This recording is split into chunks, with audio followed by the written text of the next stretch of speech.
Rachel, before your shift starts, just a few updates.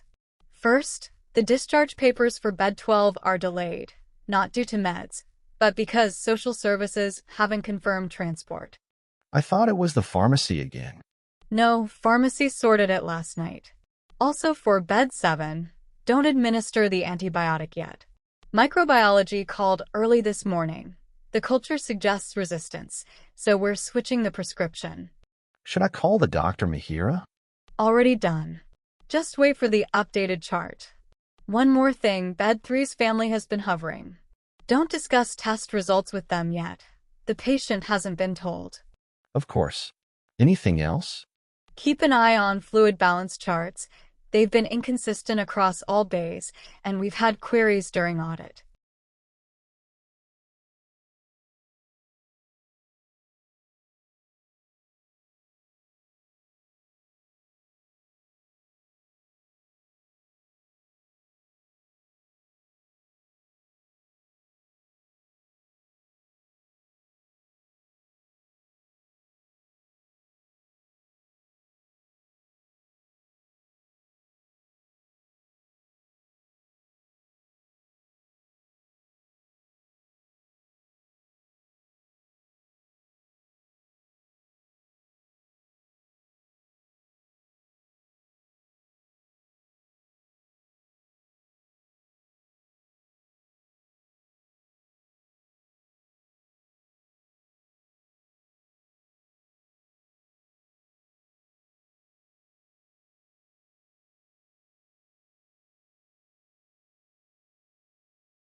Mihira, it is so important to understand how these infections happen so that we can help your little one feel better as quickly as possible.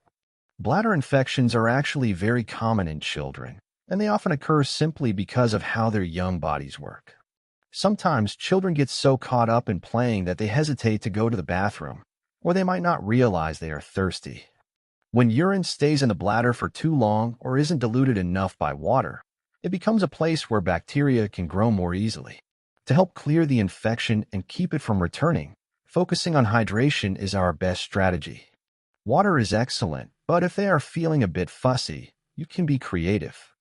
Offering hydrating fruits like watermelon or orange slices can be very effective, and many children find ice blocks or diluted fruit juices to be a special treat. Every extra sip helps to flush the system and ease any discomfort. Mihira, I want to reassure you that by encouraging these small habits and following the treatment plan, you're doing exactly what is needed to support their recovery and keep them comfortable during this time.